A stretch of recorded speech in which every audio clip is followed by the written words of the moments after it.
episode of Chatty Broads with Becca and Jess.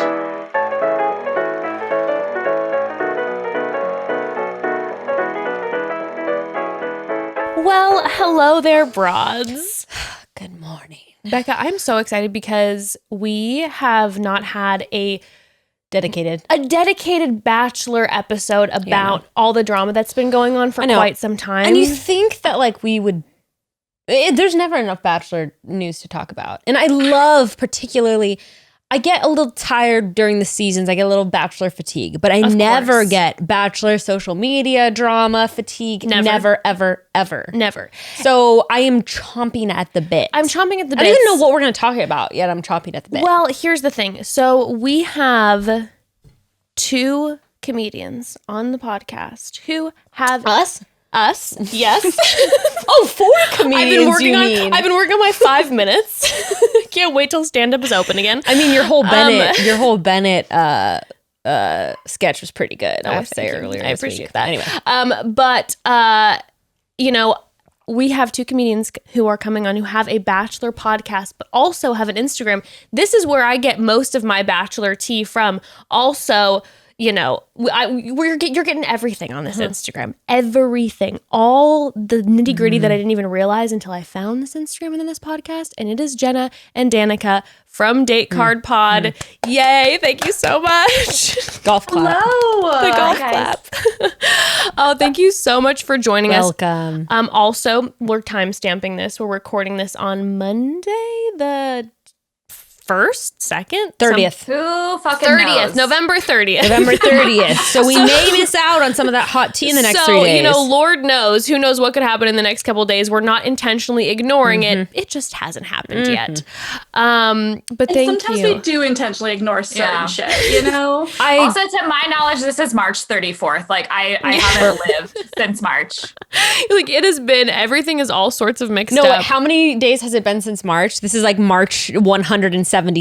Like that's how we're measuring time. Also, you guys asked beforehand, like, oh, is there anything that I don't want to talk about? I'm on the same boat. There's like certain things I will avoid for whatever reasons, usually because I've done the same thing. That's the you never want to set yourself up. So we try. Anyway. But sometimes we end up talking about it anyways. Yes. Can you both give us like a little bio, talk about your podcast, how you all got into this wild world of what I like to say our crew is just the reluctant Bachelor viewership? That feels like what it might be. Like you put on that it's reluctant, but then you're actually incredibly enthusiastic. Like you want to believe. Yeah. Yeah, that is literally us. I'm Jenna and I'm Danica. And that's usually how we start the podcast because we don't know how to actually ever start a podcast. We've been doing this for, I think, 2 years now, and we've never had a good cold open. It's just like, I'm a piece of shit and I'm a piece of shit. We're trash. And welcome to Date Card Pod. So Jenna and I met, funny enough, on like a fan podcast for something totally unrelated to Bachelor. Completely. And Oh my God, what was it? Yeah. It's for a podcast called My Brother and Me. And there's a huge fan base for that. It's like an advice comedy podcast. Okay. And maybe listeners have listened to it. So we met each other through Facebook that way. And then I mentioned like The Bachelor at some point. Danica slid into my DMs like a total slut. Yeah, I was. I am. Yeah, exactly. And she's like, wait, can we like talk about The Bachelor? And I was like, yes, please. Because I had already had the podcast going for about maybe like 4 or 5 months on my own with another host. And it just wasn't working out quite well. Still love the man, but he didn't like know the deep lore, you know, like the deep Bachelor lore. Yes. And Danica's like, let me tell you my thoughts and opinions on Bachelor in Paradise season 1. Bless. And they were all correct. And so Jenna invited me on. But like, I feel like I asked you because I feel like I had just moved to Portland, but I had been here for like 3 years and I was like, I don't fucking know how to make friends as an adult. Honestly, like 3 years as an adult, it feels like 2 months. So yeah, it's like I just moved, but I'm like, oh, actually, it's been 5 years. Yeah. And I'm lonely as hell. And I don't know how to reach out to anybody except through racist Facebook. So like delved in there, was talking to Jenna. And like, I think we like almost reluctantly agreed to like meet up. Yeah. I invited her to my house. Like I was just like, sure, she might kill me, but who cares? And I tried, but we got through it. And, but like your house at the time was like under like a nail salon or something. Like I could not find this house. Oh my God. And then, we just recorded it and we got along pretty okay. And You know, we just only talk shit, sometimes. you know what's incredible about that story though is that you guys actually followed through on the plans for you to come over to her house. Mm-hmm. Yeah. That's incredible. I was desperate. Yeah, I was gonna say this is like written in the stars for you guys to be friends, apparently. And I was desperate for somebody to really talk about Bachelor with me because I had been like, I started my podcast only just because like my podcast at the time, now it's ours, but like I started because I was like desperate to like talk to other people about this shit because I've always been, kind of annoyed and disgusted by a lot of the problematic shit from the show, but I also was still really into it and really wanted to watch it. But it was painful to watch it and not be able to turn to somebody and be like, You get what it. the fuck is this trash person doing? Yes. Like, absolutely no. And so Danica was like a perfect match for that. And then we just really flowed well. And we started recording together like the Bachelor in Paradise after Becca's season. And then just kind of kept going.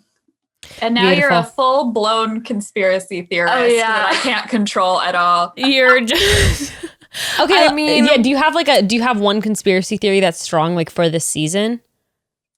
Well, that none of it is real. I mean, as far as like timing goes, like Tayshia was 100% called weeks before. Oh yeah. Like, I mean, all of that is just complete.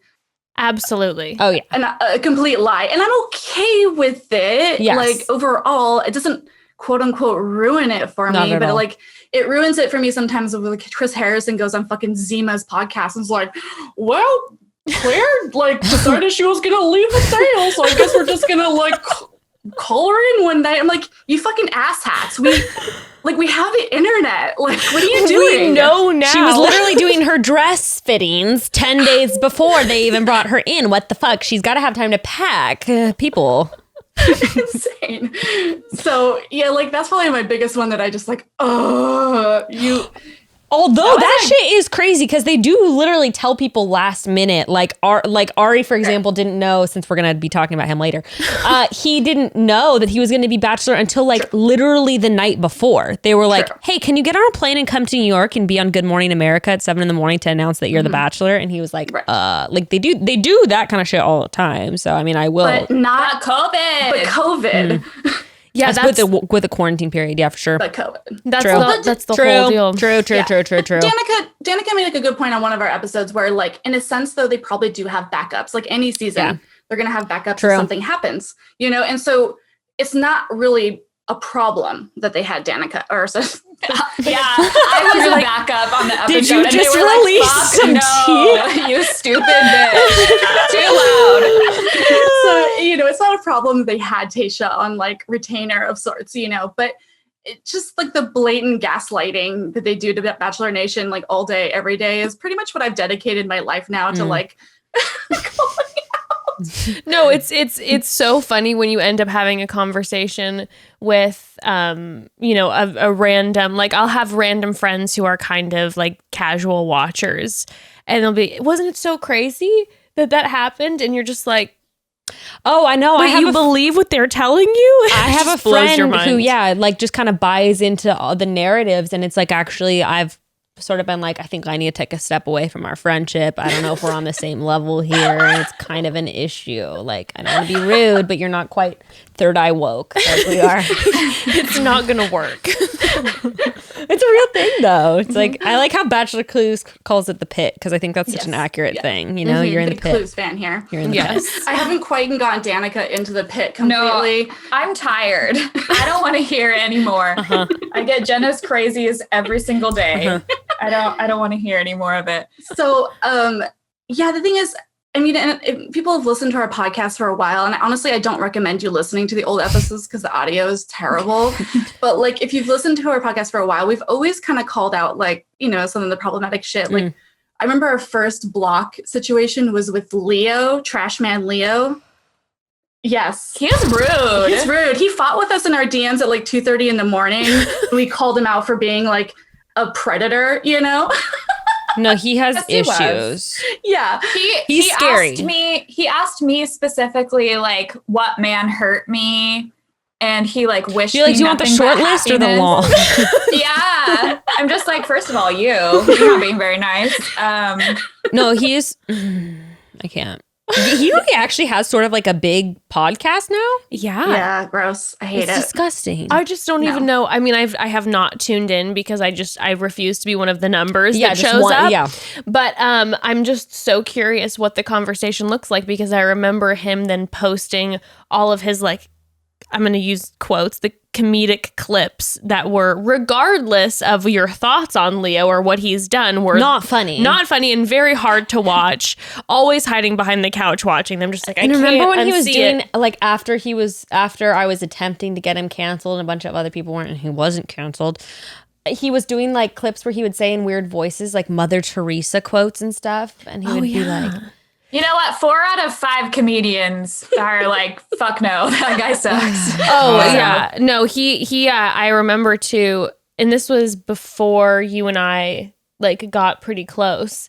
But I remember some of my friends, like who are local, like LA comedians, who getting into a conversation, Bachelor stuff getting brought up, and being like, "Oh, there's this guy who was on The Bachelor who comes and like tries to do stand up on like local I didn't even know nights." he tries to do stand up. Yeah, Yeah. I've seen the videos. It's and it's like, absolutely and horrible. these people don't watch The Bachelor, and there's like, there's this dude who's like really trippy, and he comes in and he does, and it bombs at really bad every time, and I'm just like, who are you talking about? And then one of the guys showed me his Instagram. He's like, do you know him? I'm like, do I know him? Honey, I have researched him deeply. Oh my God. Anyway, Leo. relevant drama though. Yes. Relevant Well, drama. Yeah, should we Yeah. dive And in? so, you know, and then we kind of, the podcast it's just really evolved into something that we were just talking shit about the show, but now we like talk shit about like the problematic elements of the people that are still involved with it. Because here's the thing. We play into it a little bit. We see the villains they put on for us and stuff like that. But like, I like to think that most of the time I can be like, wait, that person's probably not terrible other than like Luke P. Yeah.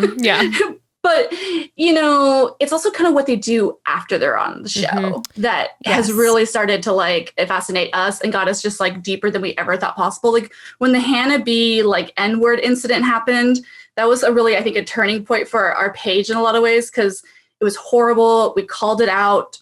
I don't care, but like we lost a lot of like followers, you know, like people got mad. Yeah. The Hannah stans were pissed. And the Hannah stands are fierce, man. Yeah. But then like once it all kind of settled in the dust, we realized there was just like a whole community of the part of Bachelor Nation, the fandom that wants to have these dialogues and wants to talk about this stuff. And I think that's just really important to like, when you get really lost in a lot of it and you're like, this is just like such a trash show and I hate everything that's happening and why do I still watch it?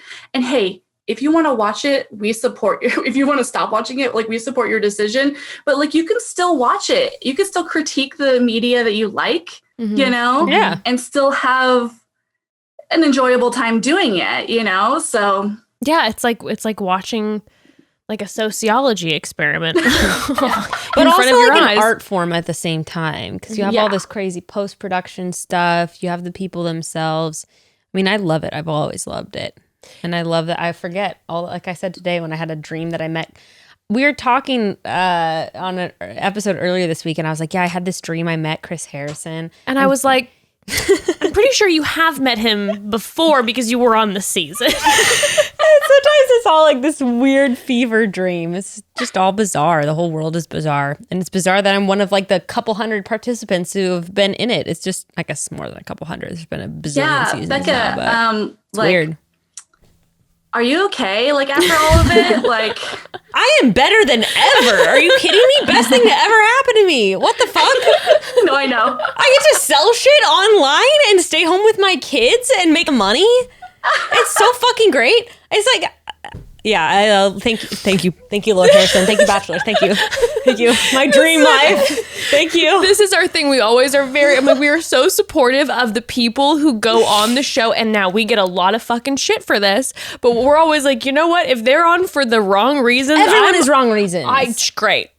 I would go on tomorrow for the wrong reasons to be like, hey, if my husband and I got a divorce, be like, well, gotta find ways to pay the bills, and I've got my kiddo here, so I am going directly on the show. I'm going to talk about that I'm a single mother. I'm gonna watch my Instagram account go way up, and we're gonna make some money off of it. Well, you know? now more than ever before, you'd have millions, you know? Oh, yeah, that's true. I know. I mean, let's be honest, that I would never be allowed on. I'm much too old, and I have short hair and tattoos. I don't know. With this season, the way it's going, there is just new precedents being set this season. That's true. So If they want to like put on a fat bitch, I'm ready to be the villain. I will do anything. I'm ready to throw drinks in people's faces. Oh my goodness. I mean, listen, we were talking on an earlier episode about how what needs to happen is they need to have a show that's like Bachelor in Paradise style, where they have it be a crossover of like haunted house and Bachelor in Paradise. So since it's COVID times, everyone's stuck in a house together, but it's a haunted house. And so they have to like band together, also fall in love. And let's be real, like you're going to need some like cool ass people on that version to, you know, try to calm down some of these screaming folk. I see you pointing to Danica. It's good. It's good. It's like an escape room, right? Isn't that what Bachelor in Paradise is? Just like... Yes. How can we get off of this godforsaken beach and get on a group date and one-on anything with anyone? Totally. Exactly. Okay, bros, we have to take a quick pause. Here's the thing: for 11 months out of the year, I'm really not into cooking, into baking. I love to indulge in baked goods, but making said goods, not really my idea of a good time. But then December 1st hits, and it's like I'm a contestant on Sugar Rush, on the Great British Bake Off, or whatever. I live for the gingerbread people, fudge, peppermint cookies, you name it, we're baking it. Of course, that means the typically bare shelves of my baking cupboard need an entire restock, so I have everything I need for the holiday baking magic times, and the only place that I'm doing this now is on Thrive Market. Thrive Market is an online membership-based market on a mission to make healthy living easy and affordable for everyone. And yes, they're the best site to use when you need to stock up on pantry staples and baking supplies, but they also have so much more to offer.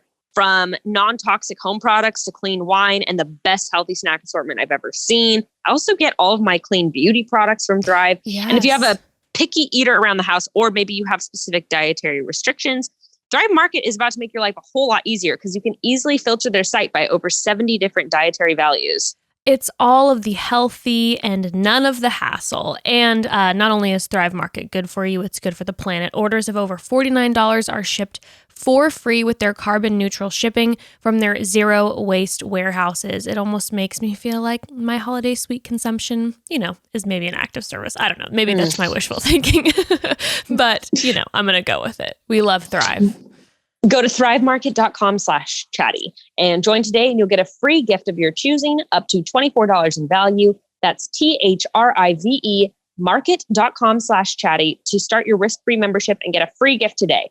thrivemarket.com/chatty. Well, one of life's great mysteries, to me anyways, has always been, why do items of clothing get more expensive the less fabric they have? I mean, bathing suits cost more money than a pair of pants, and don't even get me started on lingerie. That is so crazy true. It's so expensive, right? Buying quality bras can cost a pretty penny, but it doesn't have to. Thanks to Third Love, you can now find your new favorite bra with high quality, comfy styles starting at just $45. And this bra lasts and is a perfect fit day in and day out. Third Love really has the bra game all figured out for you guys. A lot of people, including myself, loathe shopping for bras in stores. It's not fun. The sizes never quite fit. And like Jess said, bras ain't cheap, people. And with Third Love, it's all easier than ever. You start by taking their online Fit Finder quiz, which takes things like breast shape into consideration, and they'll find you your perfect size, and they even make product recommendations based on your results. I just got a bra from Third Love. I'm in their half cup sizes, which is incredible. Yes, love it. Same. Finally, something that fits correctly on my breast shape. But don't let the price tag fool you, broads. For real, Third Love bras are full of premium details like memory foam cups, no slip straps, and scratch-free bands. Exceptional product at an affordable price. Music to our ears. But of course, the most important question: are they comfortable? And I can assure you, because I'm wearing a Third Love bra right now, and I would flash you if we wouldn't get demonetized. But they are the most comfortable bras I own, and inclusive sizing. We're talking half cup sizes, like Beck and I were saying, plus 80 plus size options. Okay. Fact, it's the best bra I have ever owned, but the best part, you can shop with peace of mind because Third Love gets it. Shopping for bras is hard, and that's why they allow returns and exchanges for 60 days. Third Love knows there's a perfect bra for everyone. So right now they're offering our listeners 10% off your first order. Go to thirdlove.com/chatty now and you'll find your perfect fitting bra and you'll get 10% off your first purchase. That's thirdlove.com/chatty for 10% off today. Well, we should definitely dive into some current tea. Also, like I was saying, you all have your podcast. You also have your Instagram. Everyone should go follow now because if you want to get all that updated Bachelor tea constantly, you all are just, I mean, so on top of it. Like all of my news sources. News sources. I've said this before and I'll say it again. Jenna gave me the password to the Instagram maybe like 3 weeks ago or something. I'd never had it before. I didn't want to be a part of it. I never asked for this. Oh no. I logged on one day after we watched The Bachelor. She like treated it like it was a gift to me. Here's the password. Like, so I hadn't already earned it by being a part of it for 2 years. Like, but I saw the activity that this bitch like puts in to responding to all of these things. And I kid you not, my phone died like overnight. Like it was fucking dead. Like she left at like 10 o'clock and my phone was fucking dead the next morning because it was just constant notifications from Instagram.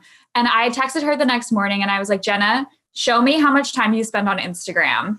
And she sent it to me. And I kid you not, like, I mean, like, I think this is just me because I work online. So I don't particularly like using screens like after work hours. So like my Instagram usage is like maybe 18 to 20 minutes a day. Wow. Impressive. Wow. Jenna's is, I kid you not, on average 6 hours and 40 minutes a day. On Instagram? On Instagram alone. And I was like, I'm scared of you. Like, dude, but how the fuck else am I supposed to figure out who Peter Weber voted for president? Like, I need to fucking be on this shit. I mean, you're the people I'm terrified of. I'm like, I don't know what I've done or said in that. I honestly, frankly, can't remember. But you're gonna find some shit. That is horrifying. It is not surprising to me because when I'll go on y'all's Instagram and I'm seeing, I mean, because I think if you're not like the one doing it, it's hard to realize like how much information is coming in. And I'm like, I miss 5 million things a day. And Jenna, she gets all of them. And they're all responded back to. And then we also see, when you follow her, the Instagram, it's a story arc sometimes because all of a sudden, you know, she'll catch someone doing this. She'll send a actually very nice DM that explains. And then you see the person who's like, you know what, actually, and then you'll see this arc and someone comes into a renewed sense of self and realizes what they did. Sometimes they do the exact opposite. But can we talk about Arie for a little bit? We're going to. I wanted to clarify though that I don't think that time spent is embarrassing or cringy at all. No. I see it as devotion and as a dedicated practice, as one does a yoga practice or like a journaling practice. It's like instead you do an extremely stressful thing that brings no peace whatsoever. Only more unrest. Yeah, more conflict. It brings me a lot of peace in a way because like I need to have attention on me all the time. So when people are like, "Thank you so much, you did such a good job for whatever bullshit I was on," you're like it is investigative journalism in 2020. Yes, it is. It is. It is. You know, I will say though, like from the brief interactions that I've like seen now that I have like this horrible access to the account, like when I have time or when I'm like willing to invest time, I will say the women in Bachelor Nation, aside from one person, are a lot more just like, oh yeah, I hear where you're coming from. Like, I understand why you're upset about this. Surprise. And then the dudes are like, fuck you, cunt, goodbye. It's just like, all right. Okay, so everyone's been wanting us to talk shit about Arie, so let's just do this. Let's get into it. Can we let's explain the whole situation for numerous people who don't know what's going on. Becca, I had no idea until today. Then I dove in a little bit. That's amazing. So yeah, I love breaking news. So beep, beep, beep, beep, beep, beep. He ain't shit. So basically, weeks ago during the election, he put up a very timely poll, Biden versus Trump. And remind you, he's not a technical like U.S. citizen, so he cannot even vote in the election. But he wanted to do it. No, technically he's from like. Do you have a green card? Yeah, something like that. I mean, they don't normally allow someone on The Bachelor who's not a citizen. Yeah, it's like becoming the president. Caitlyn isn't. Never mind. Yeah. So he couldn't even vote, but he felt it was important that he found out who his followers were voting for. Surprise! Most of his followers were voting for Trump. And the thing is, like, he was doing it clearly for engagement, because these people really, engagement's a thing. And I get it because I also am a piece of shit. And so like for different reasons. Yeah, he did that. And our like fucking Lord and Savior, Taylor Nolan, joined in the leftist cuck section of Bachelor Nation, as we like to call ourselves. She came in and was like, this is bullshit for a lot of reasons, because like it's like, putting up a poll about something so unbelievably like serious and vital and like it's just like not okay. You're not even voting. And then the more problematic element was that he like went as further to say he showed some screenshots. So by the way, you can go and watch this for listeners. You can go on Taylor Nolan's page because she has an IGTV video where she reposted like her stories that she originally called him out on, and on that IGTV you can see the screenshot of what he posted. Continue, sorry. Just so you can see that on her Instagram. And there's like one commenter was, go ahead. Oh, I was gonna say, to interrupt you one more time because I love to do it. It's my passion. I also think it's funny that like his poll is just about as accurate as like exit polls from like all elections, where it's just like, who fucking knows or cares? Cool. Like it's not accurate. Cool. Yeah.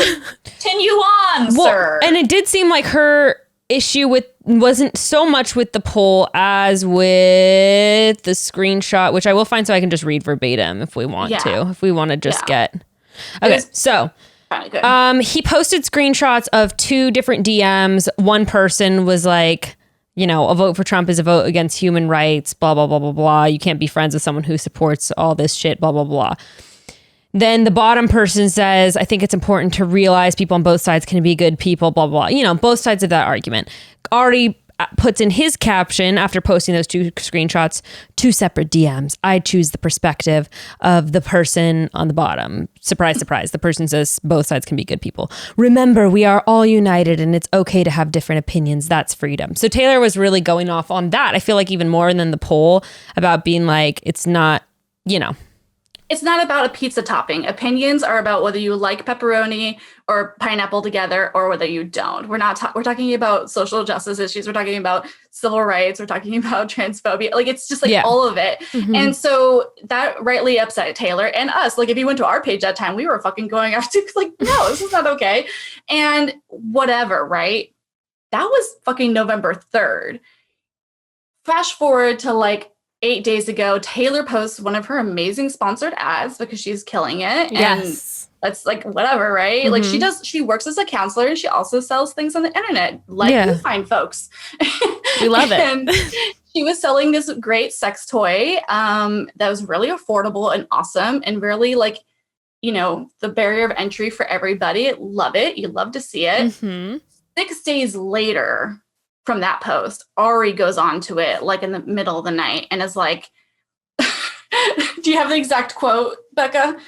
Yeah, where the fuck is it? Because I can pull it up too, but Where is it? Here it is. I think he said, I'm a huge sack of shit and I admit it fully. He's like, love how you came after me for posting an election poll, but you're advertising masturbation pads or whatever the hell this is. Classy laugh emoji.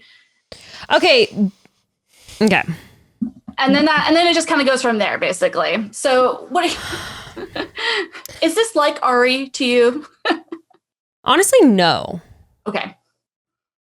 I have to say, honestly, at least not what I feel like we've seen in the maybe you know what? I obviously didn't even know about it. I can't keep up with all the drama. So actually maybe I'm not the one to ask.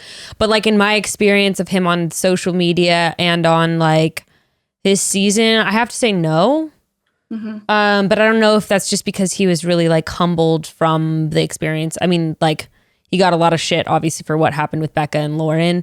And anyway. And so after that, I feel like he was really tame about his responses because I remember I was going the fuck off way more than I needed to. That's for sure after the season. And it was like, pretty tame, pretty mellow, I feel like, on his social media presence from what I've seen. But I also don't know what's going on. So... Yeah, I mean, when I saw this via y'all's Instagram, and I was just like, okay, so let me just figure this one out. So you're upset about Taylor talking about something involving politics, and you're somehow comparing this, going out of your way to go on one of her sponsored posts and comparing this to her selling a sex toy. Okay, so you're going to now go out of your way to slut shame someone basically for what, well, not basically, he's slut shaming her for what she is posting about that has nothing to do with the original topic at all. Yeah, so I was just so confused when I was reading it. I didn't even like know where to go with it. I'm like, okay, I obviously filled with anger immediately when I read it, but I was just like, from a logical standpoint, I'm like, guy, what are you talking about? This isn't even what are you talking about? It literally requires a whole like dissertation. Like, okay, just break down every point of what he's talking. Like, first of all, what is a masturbation pad? Because I will have 10. Yeah, exactly. Like, can you let us know where those are sold? That sounds great. Okay, here was my take on it, and my take was maybe is not as. All right, I'll play a little. People hate when people play devil's advocate, but whatever, I'll do it. So like, okay, she was really coming for him. There was plenty of other people in Bachelor Nation posting equally, if not way more problematic shit than his screenshot being like, let's just love everyone, whatever. We've all seen that bullshit a bazillion times during the election. I can understand him being like, you know, getting on his stories, being like, trying to attack my character is just so, you know, wrong, whatever. I love everyone, whatever. All right, that's fine. You know, you do you, whatever. That doesn't bother me as much. But he used this fallacy of credibility. This is an actual term. The fallacy of credibility. That was like his attempt to prove that her argument was untrue because of something that, like you said, had absolutely no relation to it whatsoever. It's like bizarre. It's like saying, it would be like me saying to someone like, well, you're a Christian and you believe that Jesus rose from the grave and that's silly. Therefore, you can't have any opinion about ice cream flavors, breastfeeding, whatever. It's like this fucking not related, and it doesn't diminish someone's credibility about some completely other topic. So that in and of itself is just stupid. But then we should really just talk about the term classy too, because this is something that I have encountered 1,000,001 times myself. I'm sure not half as much as Taylor for a variety of reasons, but it's such a cheap shot. This whole classy thing is such a fucking cheap shot. Like, oh, I'm sorry I can't be as classy as you because I'm not this like very upper class white couple living in suburban Arizona who like has a family YouTube channel and I'm the top real estate broker in the state and I can just, you know, Formula One racing. Yeah, exactly. Very exactly. expensive sport. It's like, and I understood some people were being like, oh, why do you have to bring like, you know, race or class into it or whatever. But it's like when you're using the term, he literally fucking said it. When you're using the term classy, exactly. Classy is in and of itself like a judgment on it's like, yeah, it's classist and it's like elitist in its own. Anyway, sorry. I think, like, someone else go off. Also, when we're talking about like class and race within Bachelor Nation, like Arie knows who his audience is. Totally. And like, for the most part, I would argue that like most of the people that follow him are like lower middle class white people who like identify with him in some way. So like him calling like or want to be him. Yeah. Or like, so like him calling a mixed Black person classless is just further stereotyping like all of the things we talk about all the time in social justice movements. And that's the exact problem with the poll that he's posting. He knows his audience.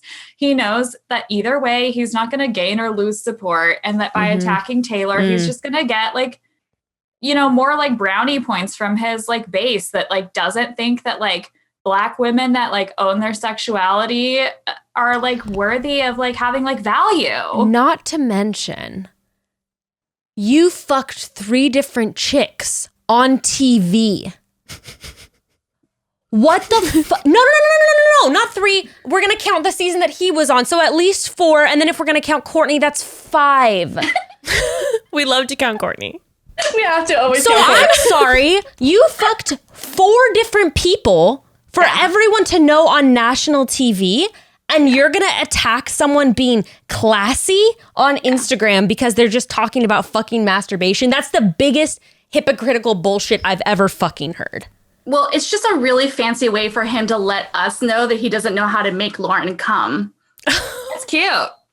So, I mean, that's just, he's talking about vanilla ass sex that is like a waste of all of our time. And he just wants to make sure we all know that he doesn't understand what masturbation is and how to really do anything about pleasure. And that's all he really wanted us to know. Ma'am, I'm here to defend vanilla sex. Okay.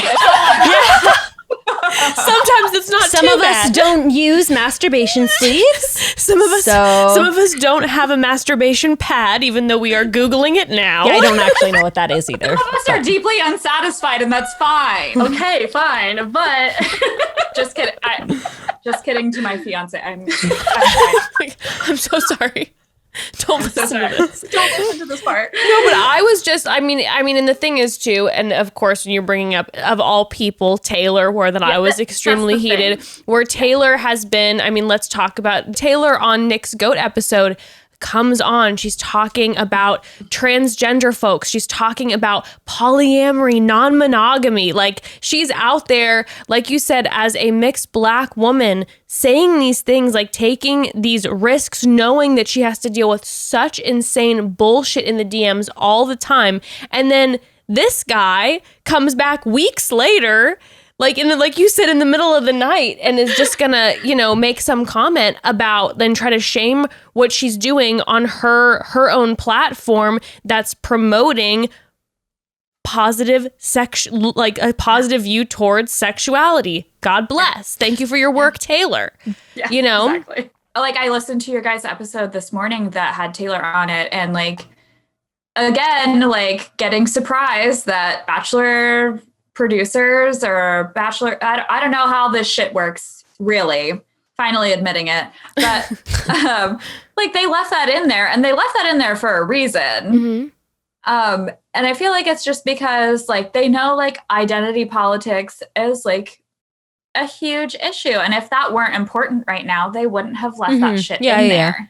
Because they took out the parts, from what I remember of your last episode, where they were talking about, you know, like race and like that seems very purposeful almost. Oh yeah, it's almost as if the producers of the show really love to play head games with how they're going to talk about really important issues. I mean, like you're going to have this amazing episode with Ivan and Tayshia having a wonderful conversation, but you're also going to like avoid completely talking about how you haven't had a Black lead until 2020, and you're not going to really have an honest conversation about it. In fact, you're going to have your lead, your host, Chris Harrison, go on multiple interviews over the years and say, we just need to find the right one. And then to even go as far as to say that the reason in ways that they didn't have Black lead is because they know they have a business and they're going to lose followers and like viewers. He said that on interviews. Yeah, like, I know. We brought that up too. People are always like, no, regarding a conversation about Mike Johnson. He openly talked about that. And so you're going to do this, but then you're also going to be like, oh, we'll just give you guys a little bit of breadcrumbs. See, hello. You know, it's just like, Yeah. And then continue to put people like the Garretts on to the show. Yeah. I feel like maybe that should just be a name that's not allowed. Sorry if you're Garrett and you're wonderful. I apologize. I'm sure there's It maybe doesn't exist. it's not possible. Yeah, we're big. Garrett haters over here in Take Her Pod. We made tiny stickers about it. Yes, I loved those stickers. I was telling Becca, I feel like, I've been noticing, and maybe this is just my imagination, but I feel like I've been noticing Arie for the first time in quite, I think maybe ever, really, getting involved on social media more, leaving a lot more comments. Yeah, watch. I'm probably going to get called out after this episode, even though I haven't said shit about him, except that he's a hypocrite for fucking 4 women on TV and then coming at someone for but yeah, maybe he's getting, you're saying he's getting a little unhinged? Yeah, I've just been noticing lately. Arie was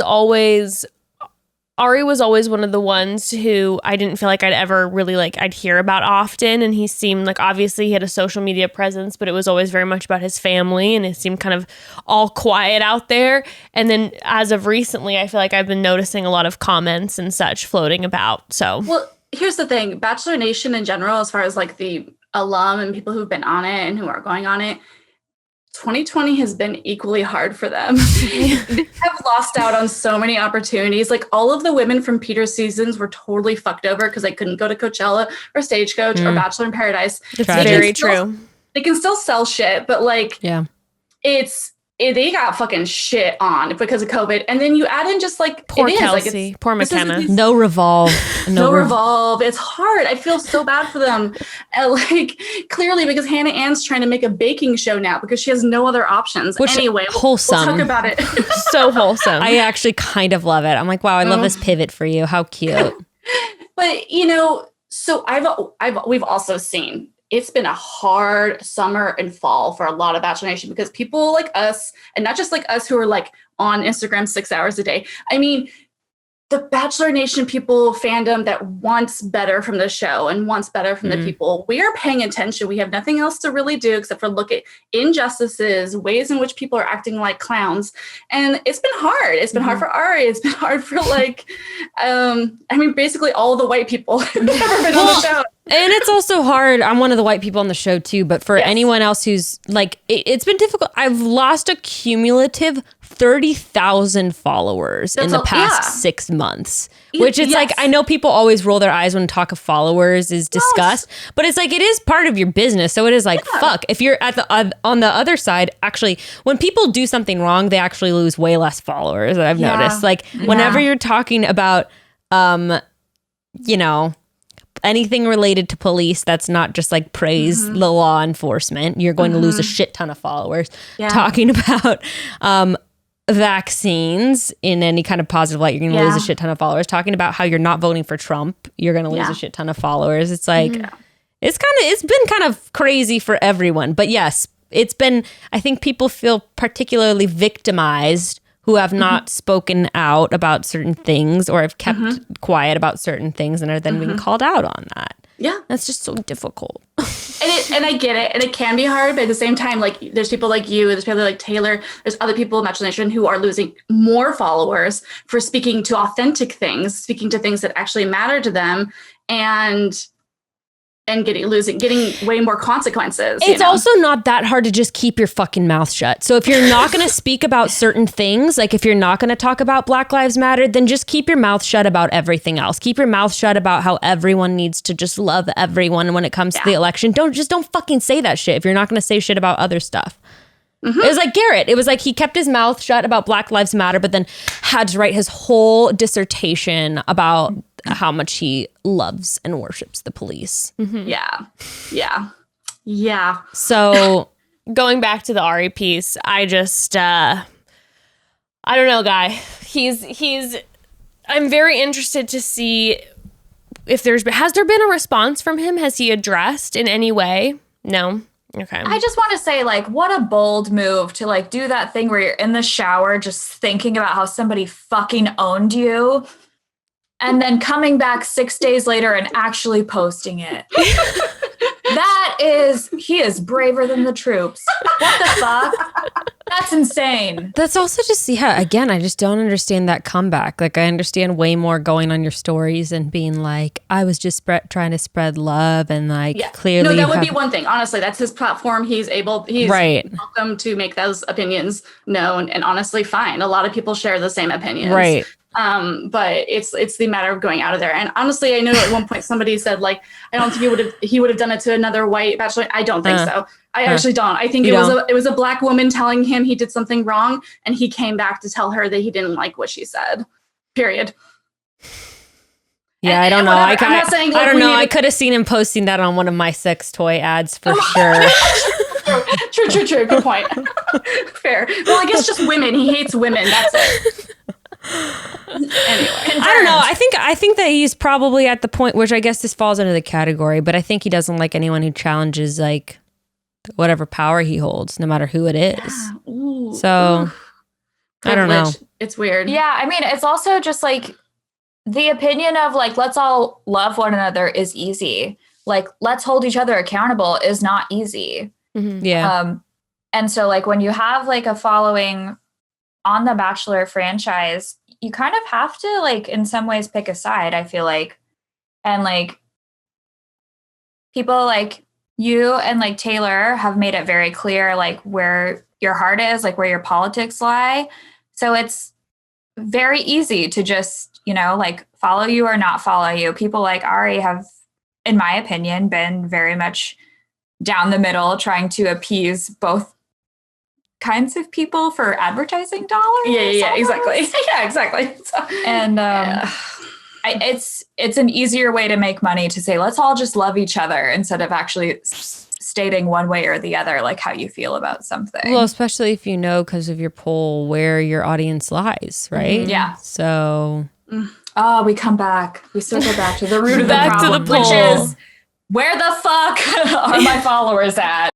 All right, broads, we have to take a quick pause, but I really hope this doesn't make me sound too frightening. But is there anything more stress relieving than kind of just punching something sometimes? Like I'm talking about that screaming into a pillow feeling. Sometimes you got to let it out that way. Well, instead of punching a pillow, how about turning it into a workout and feeling like a badass with Fight Camp, the ultimate workout and boxing program that you can do right from your own living room. Fight Camp brings the boxing and kickboxing gym to you. Not only are you going to get access to the best trainers that bring both cardio and conditioning into a fun, full body workout, you'll literally get all the equipment you need, like literally all the equipment you need. We're talking a freestanding punching bag, boxing gloves, hand wraps, and their unique punch tracking sensors that show you real-time progress. I've been using Fight Camp at home for a bit now, and I don't want to compare myself to Hilary Swank from $1 Million Baby, but like the similarities are pretty uncanny at this point, and it's just because of Fight Camp. Of course, if you're not at that level yet, Fight Camp is still the perfect option. Their program is made for everyone, from absolute beginners to experienced boxers. You'll get access to hundreds of workouts from 6 expert trainers. No matter what your level of fitness is, you're guaranteed a great workout. This is such a great gift idea too, by the way. Fight Camp offers flexible financing for as low as 0% APR and $0 down. And right now, as a limited time holiday offer, you can get free shipping and a gift valued at up to $109 with every Fight Camp package. Just go to joinfightcamp.com/chatty. That's right. You'll get free shipping and a free gift valued at up to $109 with your purchase. You can bring an authentic boxing and kickboxing gym into your home with Fight Camp, and you'll get your free gift by going to joinfightcamp.com/chatty, joinfightcamp.com/chatty. Well, speaking of great gift ideas, maybe some of you are thinking, damn, what the heck am I supposed to get for my boyfriend, husband, partner for the holidays? Well, I have a fantastic gift idea, and that is the Manscaped Perfect Package 3.0. There is so much goodness in this package. Even if a trimmed tree isn't your partner's preference, Manscaped still has the goods you need. Okay, first you're going to get the Manscaped famous electric trimmer, the Lawnmower 3.0, which comes equipped with their proprietary advanced skin-safe technology to reduce the chance of nicks and cuts. Ouch, that's not going to happen anymore. It's not going to happen anymore with the lawnmower, okay? They're going to take care of themselves. But regardless of grooming preferences, everyone wants to smell nice, right? And for that, you'll get Manscaped's Crop Preserver and Crop Reviver, which keeps the jingle balls from sweating, smelling, and sticking. And who knew that you could throw so many Christmas puns into an ad read? We do this for Manscaped because we love it so much. Well, you know I'm a fan. You know I'm a fan of the jingle balls, and I love them all up on me a lot. And I can say from firsthand experience, having a partner who has been using the Crop Preserver and Reviver, I am loving them even more. They smell fantastic. This is a 10 out of 10 product, okay? And to finish out the perfect package 3.0, there's a fresh pair of boxers to keep them feeling clean all day. And the more I talk about this, the more it sounds like a good gift for the guys, but also for me, for you, for all of us.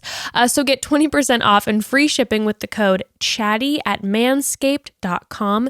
That's 20% off with free shipping at manscaped.com and use code chatty. Again, this is a product that both my partner and Becca's partner have been using now regularly, and we're all loving it. That's 20% off with free shipping at manscaped.com and use code chatty. Naughty or nice, this is the number one gift on Santa's list.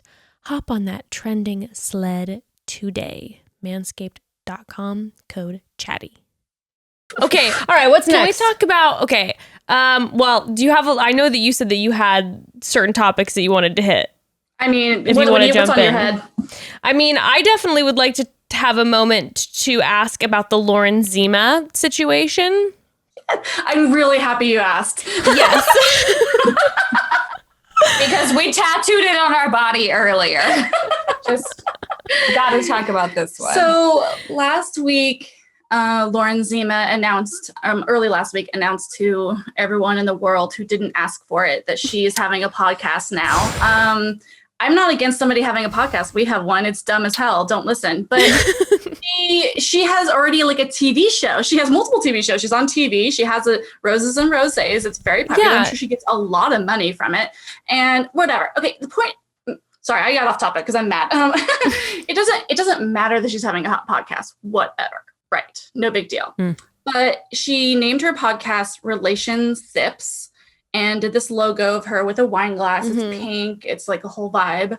And I already hated it because I was just like, oh, I don't need more. Just like, because you're biased Yeah, and an biased. awful person. yeah, you're going to have fucking Harrison all the time, just spouting your lies and gaslighting. It's just like, Oh my God, I no. would love to hear some of their bedroom conversations though. Oh, You know, I could really do. No. I was really hoping to hear what type of role play was going on. I was itching at the edge of my seat. Maybe it's like a role reversal. She's Harrison in the bedroom and she's like, this is the final orgasm. Well, maybe she's like, this is the only time I'm talking to you today, and this is my whole job. Yeah, basically, it's a fake relationship. Anyway, wow, I'm the worst person ever. Do not come for me. So, Do you think they role play that like she's the Bachelorette? Like, do you think that's one of his fantasies? it, Is that yeah. he's wanted Well- to have sex with one of the Bachelorettes? Oh, because I think he has though.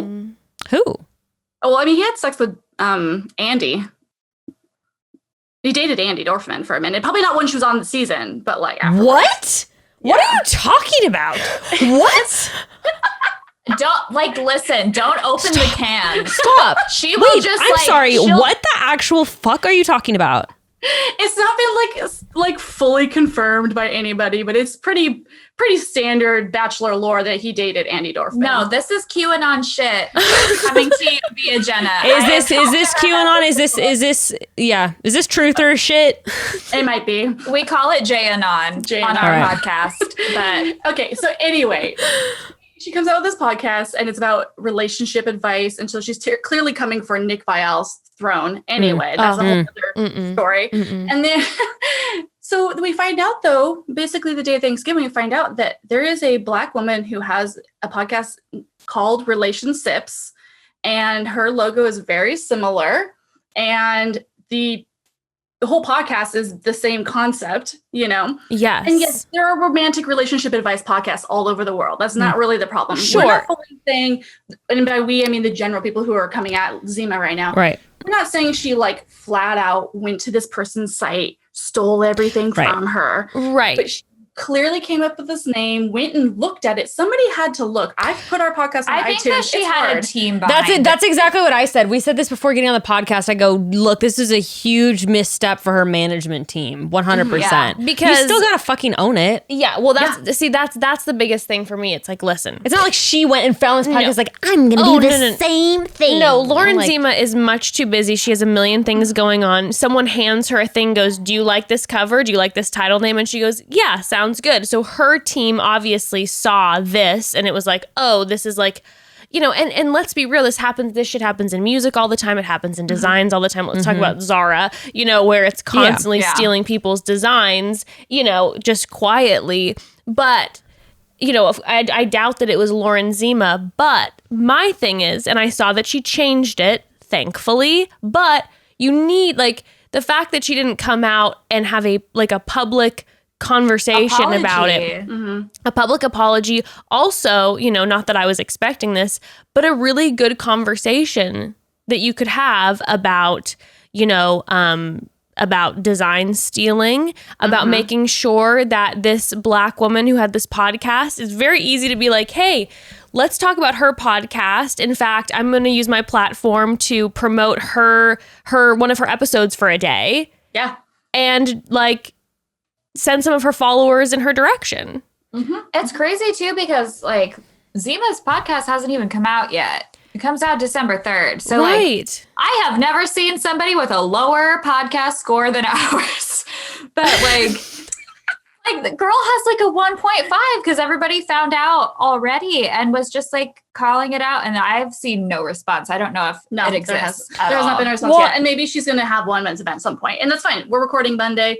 Probably gonna be one fucking tonight, probably, but that's typically how it works. And you know, like we've had these discussions before, but at a certain point you're like, all right, do we want to like get even more people aware of what happened, you know? So there's that conversation, but then also like in her situation, it's just as simple, like you said. I think you can make it, you don't have to make it that deep. You can just be like, wow, like unfortunately there was a big oversight on my, even if it was her, you can literally just say big oversight on my art management team. Like, I'm so sorry that this was like the original creator. For that reason, we're changing the title and cover art.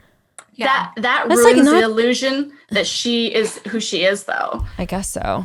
I mean, well, I think too, it's just like, I mean, it's unfortunate all the time, but it's especially like telling that it happened in like a year where like our friend Danielle, who was a guest on our pod last week, said like, you know, there was a wave of Black Lives Matter that got like pushed to the forefront of this year, but it's not the first time it happened. But like Lauren Zima stole from a Black person this year during this time. And there haven't been any sort of like reparations that we've seen made to correct that. I will say that the creator, Claire Delee, I believe is her name. You should go follow their podcast. It's Relationships. She has said that she doesn't that Zima talked to her personally, and so I'm not saying even saying we need to go and attack Zima. It's just like we have to continue to hold accountability and like talk about it. You know. I mean this. Wow, yes, I'm looking at the cover right now. The ratings, right? Yeah, this was it. Bro, it's the branding, the name, the picture, the color scheme. It all was. It probably was her design team or her management team who did all of this, but that's still fucked up. Those people are probably all white and they still did this. So there has to be accountability. Again, the producer or the podcaster has said that she doesn't necessarily want people going out there and like attacking, and I'm going to honor that, but like we can leave reviews and let people know. Or we can leave reviews too for Claire D's. Like if you want to leave her bad review for Lauren Zima's, just listen and subscribe to and leave her a rating for the other person. Yeah. Claire D, her podcast is up. Listen to an episode. Really though, leave a great review. Look at the cover though.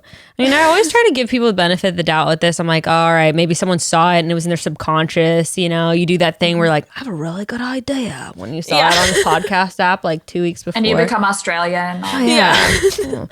But yeah, you know, it's interesting because this conversation came up a lot with the Hannah B thing because a lot of people were like, oh, leave her alone or whatever. And I remember saying this on my Instagram. And I think it's true, you know, it came out of my mouth. So I think it's you it's still true. stand by it. I still stand. No, but it's like, you know, if you're making your living off of a platform, if you're making your living off of anything, it would make sense for like that business and that platform for you to be held accountable on that place, right? So like if you own a business and your business does some fucked up shit, you would expect people to call you out and you expect to be held accountable and you would expect to respond with that business, right? It just seems like the same thing with Instagram for me. It's like if someone is literally someone like Hannah B is making making hundreds and hundreds of thousands of dollars a year off of that platform. The least that person could do is take time to take accountability and apologize, and also take step to educate your followers. And that's what I feel. Which she has. Yes. I loved her response. I thought it was great. Yeah. I mean, as white women, we're not here to say she's off the chopping block or anything, but no, she did come and have an apology and have like a process. I thought that was a great model for other people. And it's like a great model for how to handle it. It's like, oh, you took this opportunity to then like work to educate your followers and at least, I haven't stayed like crazy updated on Hannah Brown's Instagram, but it seems like that conversation has been continuing to happen. It has, yeah. So come on, Lauren. Well, it also gives people the opportunity to be like, I trust or do not trust you based on like your response to this, versus, like what a lot of Bachelor people do, which is either sweep it kind of under the rug or like respond privately or negatively or publicly.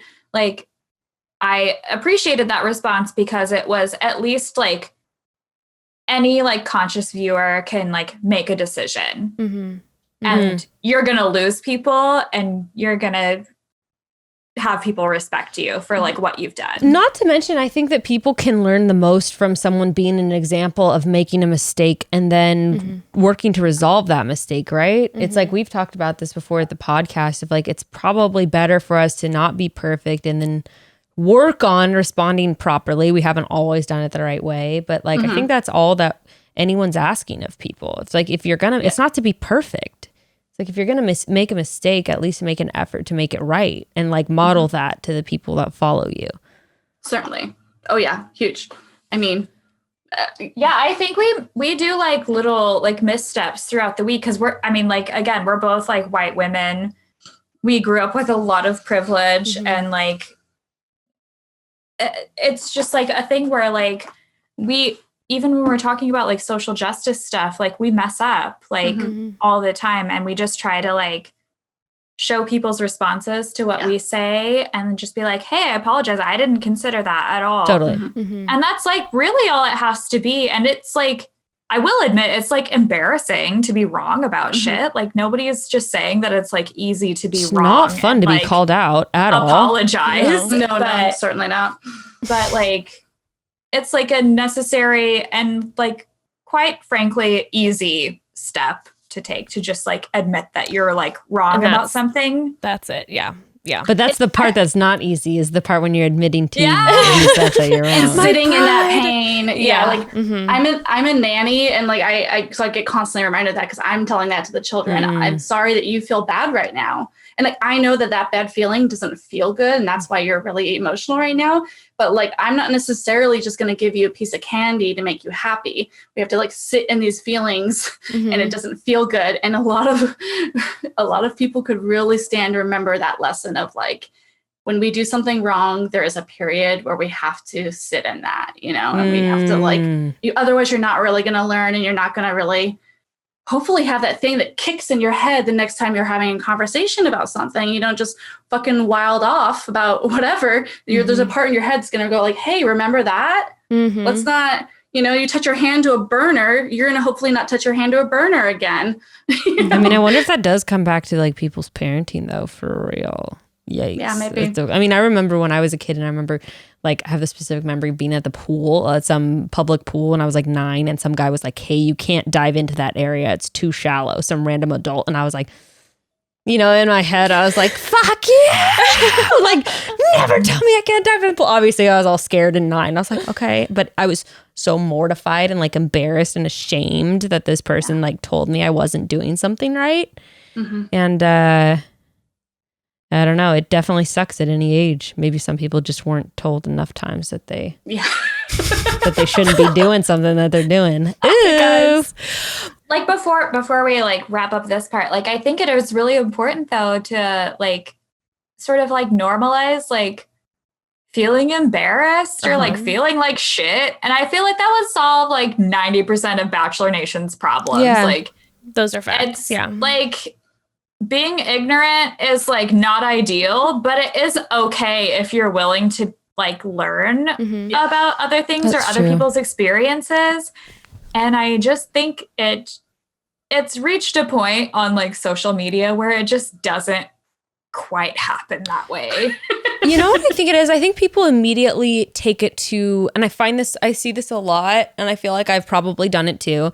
This immediate response of like, I'm not a bad person. Like, I'm a good person. It's like people take correction as a judgment on their just basis of character or as who they are, you know, as a person. And I think that that's maybe something that we all need to remind ourselves is like you being corrected is not necessarily like, now if someone corrects, I do believe that this is wrong. If someone corrects you and is then like, you are a piece of shit, disgusting, bad person, like die. Probably not the right way to go about it. You know, that's just my opinion. But you know, if someone's saying we like, have to start our podcast over again. We're not good people. No. We never tell people to bully other people. We just. No, I probably shouldn't have. That was a lie. You're a liar and a bitch. no, I've done the same shit to people. I've been like, you're a horrible, because you did this, you're a horrible person. I've definitely said that before, but I mean, I think maybe that's an issue on both sides is that one, we lump someone making some mistake into them being a bad person and make it an attack on their character, calling out myself. And then on the other side of it, taking criticism, that's just criticism, as attack of one's character. Yeah, like actions don't necessarily define a person unless it's a repeated pattern over and over and over. But I think that's sort of where we're at as like a community that wants to like hold themselves and other people like accountable for the harm they've caused. And just like in general, from my perspective, like and I'm speaking about like, you know, like leftists or like people who are like socially progressive, we haven't figured out how to do that just yet without canceling people, without, you know, like applauding ourselves for being like, oh, we called it out, so we are the best, you know. The woke like, Olympics, yeah. Yeah. No, yeah, we have not perfected that at all. we're the best at this. Please follow us. Don't. Comment, like, subscribe. 5 stars. Okay, so let's get into a little bit more Bachelor tea before I know Becca has to leave. Yeah. Because you gotta lay some on us. Yeah. Oh, God. Oh, yeah. What is there? Lay it on us, babe. Has Colton made a reappearance on social media? Colton? No? No, Colton, in fact, has deleted everything off of social media. Bizarre move, not to just like delete one's Instagram. I don't think he could bring himself to it, you know? Like, I don't think he could bring himself to actually delete his social media instead of It's weird He's because like 1 million followers. He's not going to lose 1 million followers. Chris Randone did the same thing after like, deleted all the posts.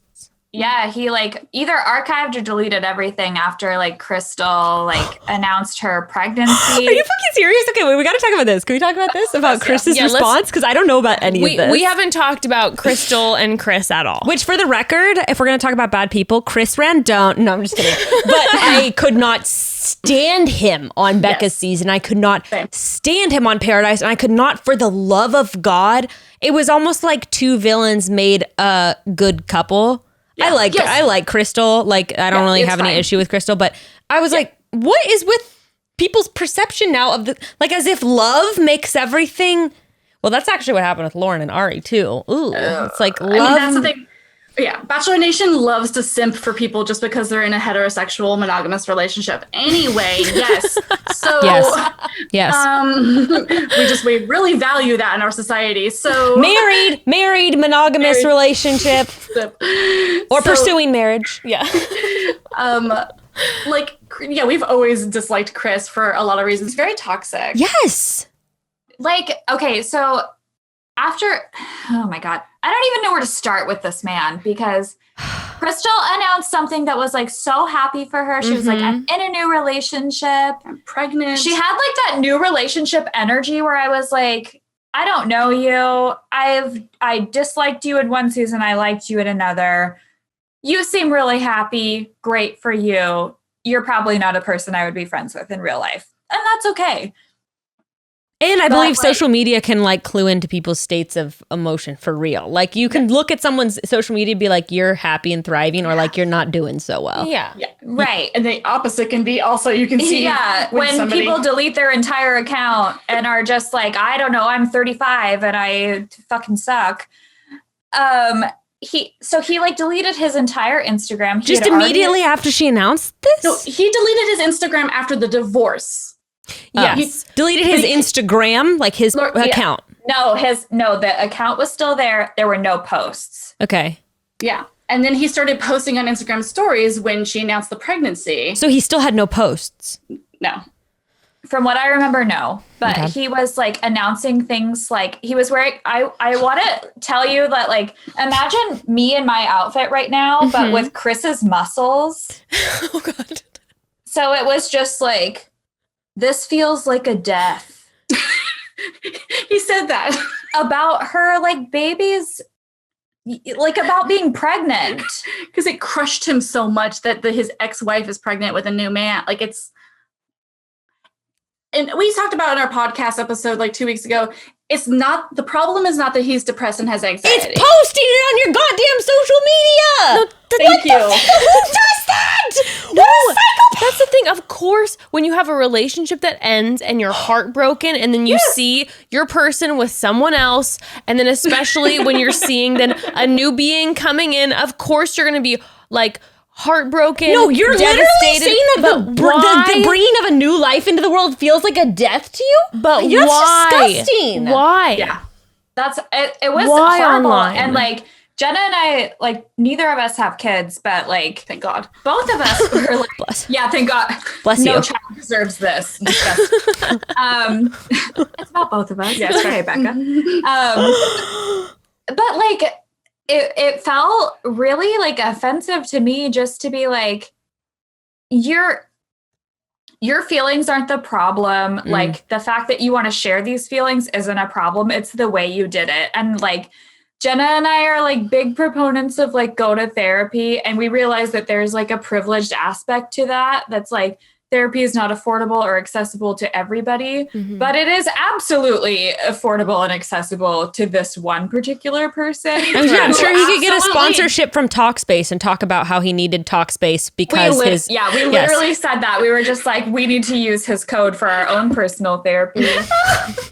And also he should use His code. his own code, because like it was so inappropriate and so gross to just like, He wanted her to know. It was big. you're bringing negative energy into like that person's creation of like their new life and their new joy. Like that to me is really just disgusting and says a lot about you as a person, but also it can be done so differently. Like if you had a podcast, or you could go on someone's podcast and be like, yeah, honestly, it's been really hard for me. Like, grappling with my ex who I've loved, like being with someone new and starting a new life with them. That is so different. And it's also very easy to go, even if you feel the need to go on your Instagram and address this, which I don't know why you would feel the need to do that, but like let's just say you would. It's very easy to go on and be like, I have complicated feelings about this. or even just to say like, I have to be honest, like I'm really struggling, but I send my best to Crystal, well wishes to her, and congratulations to them. I'm really having a hard time. If everybody wouldn't mind maybe staying out of my Respecting DMs my privacy. Yeah, respecting my privacy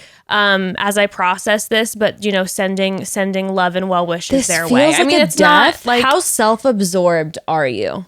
Like how Here's the thing. He got a lot of praise for it. A lot of those, I don't know who in Bachelor Nation is simping for this man, but like he's now continued to just make this his like personality online now. He's doing question box, like, let me know what you're struggling with. Like, ooh, let me just. I remember seeing before she announced her pregnancy, when she announced that she was with someone in a new relationship, and my timing might be incorrect here, but I would imagine that she probably was posting around the time that she thought that she maybe knew she was pregnant or had an idea. So there was kind of like, hey, maybe she wouldn't normally have been like, hey, this is my new person, but now they're having a child together. So they're deciding, I mean, who, whatever process. But I remember seeing when she posted about her new person, people giving her so much shit about it. it being too soon, and it was just whatever. like, and that I have very strong feelings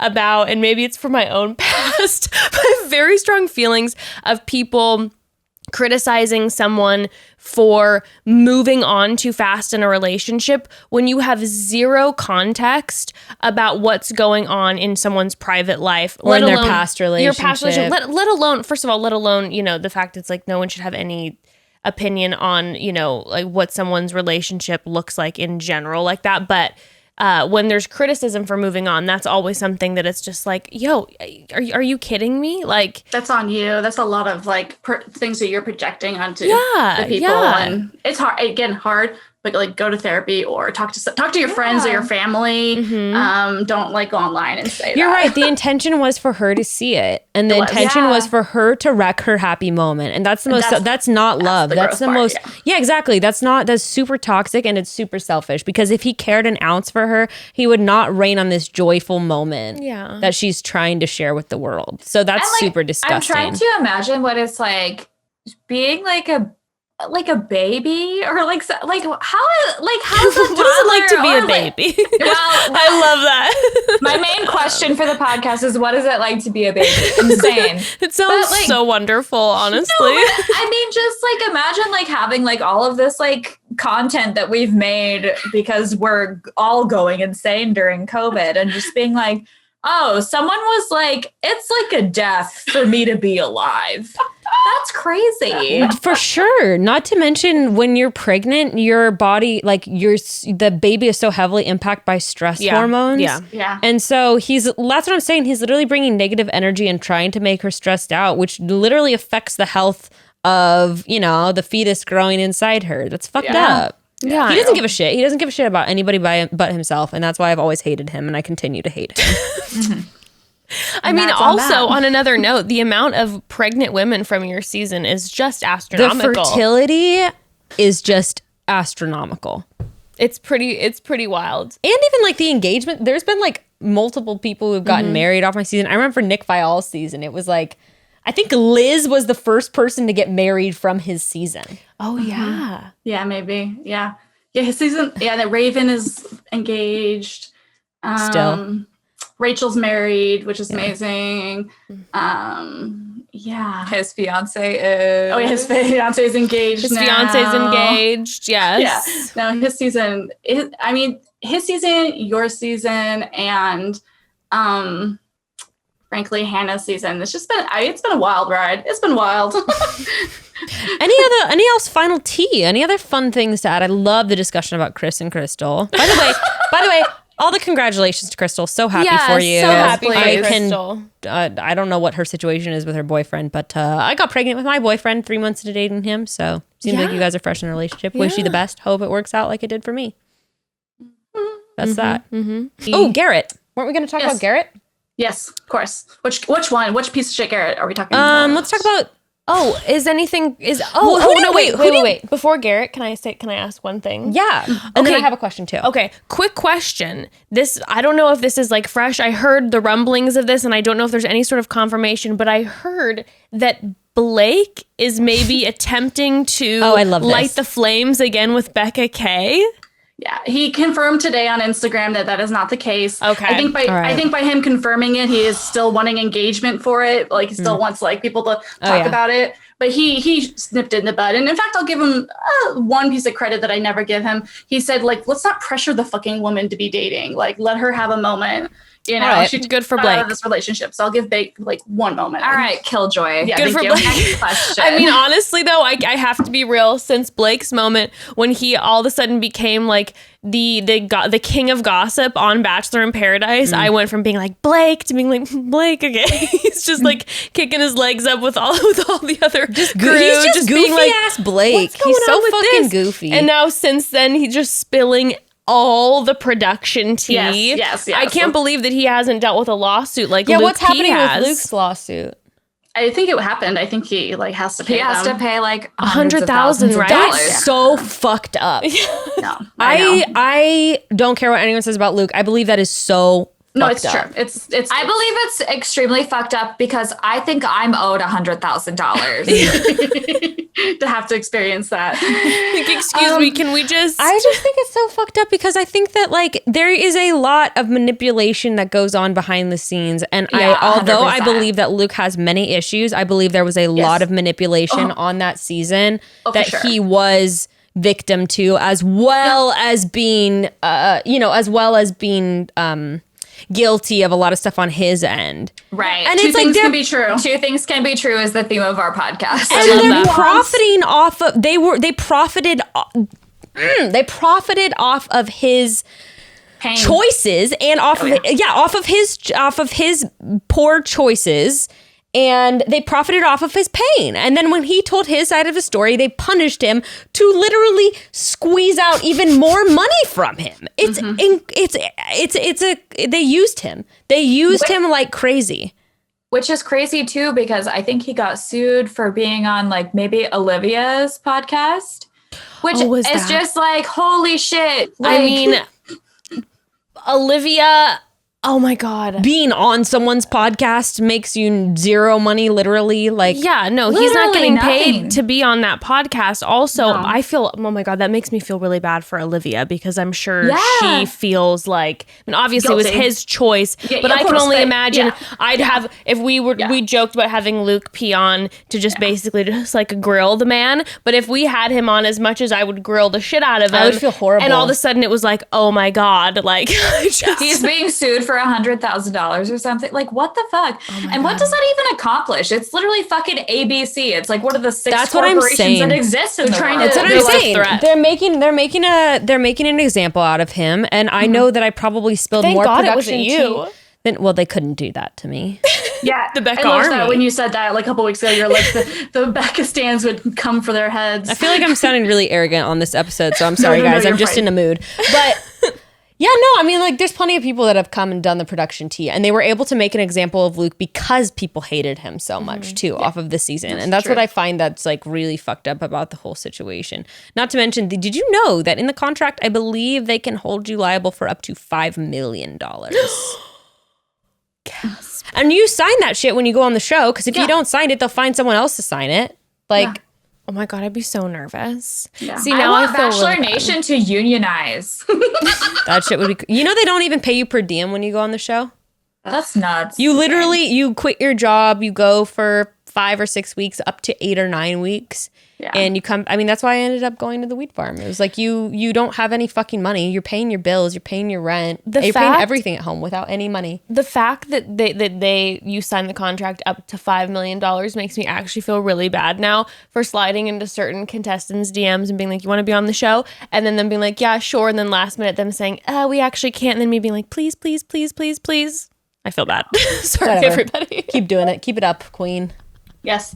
Just every time someone says no, just invite us on. We have Just feel like, please, they continue to say no. We know they're not allowed to be on here, but I will keep asking. I'm sorry, I derailed. It was back to Garrett. Oh, yes. we No, gotta- I we gotta talk about apologize. Garrett before we quickly, leave. because I know Becca has to go. Thanks. I mean, we at Daycare Pod have disliked most of them. There's Lee Garrett from Rachel's season, who is the racist. Yes. Oh my God. Lee Garrett. Yeah. So Lee Garrett. his name is Garrett. And then we have Garrett Yagorian. We call him Garrett Gunn. No, sorry. Yeah, Garrett Gunn. Garrett Gunn. And That's then good. Garrett That helps Powell, who we call Garrett Baloney Eyes. So there's 3 Garretts. Yes. And this summer really popped off for the later Garretts, and they just really wanted to show us who they were in so many ways. Like we were talking about earlier, it's not your actions alone that really make you who you are, but it's your repeated, like, continuous actions and things that you're showing you want us to see. And both of them have said that. And we just really wish that there would be no more Garretts ever on the podcast. We made a campaign where we did hashtag no more Garretts. Thank you so much Bless. to Nisi, one of our greatest followers, because she helped us like coin that a little bit. And we love you, Nisi. Shout out. But it's, yeah, like, Who do you think is worse? I think Garrett Childs is worse. Garrett, who? Childs? Not Childs. Oh my Childs. God, that was someone I went to elementary school with. Oh my God, I'm so sad. You know what? He probably is the worst. No, I he's agree. really nice. Okay, Who is great. the Garrett? Who's Baloney? Bologna, Garrett Powell. Wow, Garrett Powell. I can't believe I just said Garrett Childs. All my Fresno I Christian feel like listeners he's are the going to most be like, hey. defensive. Yeah. maybe. Yeah, they all got a little defensive. I mean, the thing is, Garrett Gunn kept it kind of under wraps a little bit because he was going through like a breakup with Becca, and they just kind of like he was not happy and he doubled down in a lot of ways, but he kind of kept his shit under a bushel. But like, Except he said I couldn't hang out with Becca, Yeah, that was pretty sad for you. I'm so sorry. Are you okay? Yeah, I know. Becca K has now it's like she is now in LA. She is thriving. We love to see it. We love to see her free of the Garrett. Yes. Anyway, that was probably one of my biggest, like, Danica was like really worried for me during that time, like every day waking up just being like, are they going to announce it? I need to fucking know. I'm on my phone like 10 hours a day just looking at all the cool things. And like when we found out one day that he removed an Instagram highlight of her from his page, I was like, it's happening. But yeah, whatever. I mean, and Garrett Powell, he recently went through some things, and he said that a woman who said that she got assaulted was lying, and that was not good. Oh yeah, he was like, "You're lying. Prove that you got raped." He straight up was saying that shit in the comment section. It was really, so wild. Yeah, we talked about that. He also deleted his episodes. Instagram posts and everything. I mean, the man is coming back and talking about his mental illness. And again, yeah, I know. I feel like your face. Yeah, your face 100%. And it's like, I can have empathy for people who are going through things. I can have empathy, but I don't have sympathy for your choices.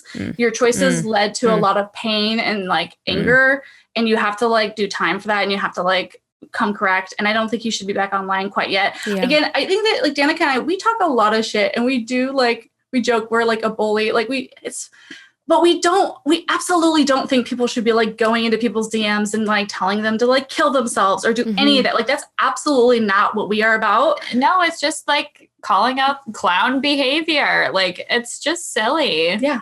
That this kind of stuff is allowed. And this is the stuff we call out. And then like, I think it's like once a week we get like a person who comments on our posts. It's like, you're being rude. And it's just like, well, you said like this person said a T slur to somebody. So like I don't have any problem calling these people out. Well, yeah. And especially when people are clearly unrepentant of their behavior, which I think Garrett's the perfect example of that. I definitely understand how there's some people in Bachelor Nation where they try really hard. They don't want to rock the boat. And I understand some of that's just people's personalities, They're like, I believe this, but like, I don't want to upset people. And like, I believe that that's privilege, of course. But I think for those people, when they fuck up, I can understand how it can be really hard and you're spiraling when you get called out. It's like, it feels like the world's ending. But with Garrett, he fucking goes for, like, he's in the comments section saying you weren't raped, prove it. I'm sorry, I don't want to hear the mental illness bullshit, like, in that context. Like, I don't believe your mental illness is bullshit, but don't use that as an excuse for being a shit person. And that is an example of being a shit person. It's not a misstep. It's not a mistake. You're out of your way to call someone a liar, saying that they're lying about it. It's not the first time he said something. He's told people to get over slavery, like it's not that big of a deal. No. He told this woman, she was in our DMs, who's Asian descent, and I guess he was texting with her and told her that like she was talking about how she feels fetishized in like communities, and he's like, that doesn't happen. No, she was using, I know what you're talking about, and she was using statistics too, being like, I have there are more instances of Asian women being taken advantage, being sexually assaulted. And he was just like, nope, that's not true. So quit making yourself the victim. It's like, this is not novel behavior for him. I think it's like one of those things that like people that are active in social justice communities kind of worry about, is like people like co-opting language that we use that's like supposed to be like, this is not an excuse for my behavior, but this is what I'm going through and I'm working on it. And it's funny how he like calls people like us like snowflakes or like people that are just like too sensitive or whatever. But when it suits his needs, he's totally willing to like co-opt the same language, to be just like, well, like if you're really like, talking about mental health, like mine gets to count too. And it's just like, well, if that's true, sure. Like definitely.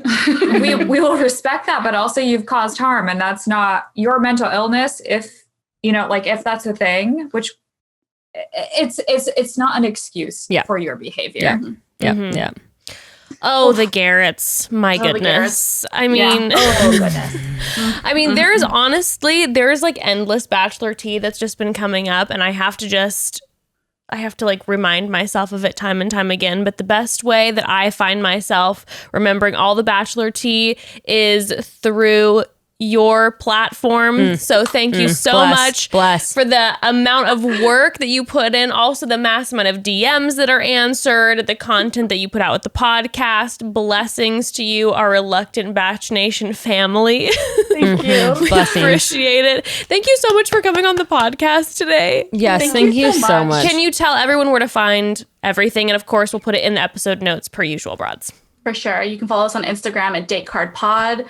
Find us on iTunes, actually all of the platforms through DateCardPod as well. I think Twitter is DateCardPodcast, but we don't tweet as much as we should. Mostly just live in the DM sleuths of Instagram and just kind of losing it. We are a no spoiler account. And so do not send us spoilers, and we will not spoil y'all. We spoil like, whatever shit that happens, but like, let's not do that, y'all. Yes. Such a good reminder to say always. We always forget to say that. We've been forgetting this season. I know, but we haven't gotten any. I know, so maybe that's it's good. a weird season. It's a weird season. I haven't got spoiled about anything. I know, me either. Okay, But thank you so much. We appreciate you both. Broads, all the info in the episode notes. We'll be posting all about them on our Instagram as well. Yes, also I felt like I really sounded self-righteous, so apologize if I did. Please listen to them instead on DateCardPod instead of me. Don't listen to me. But do keep listening and subscribe and rate us 5 stars. Thank you. Thank you so much. Jenna, Danica, we'll chat soon. Chat soon, Broads.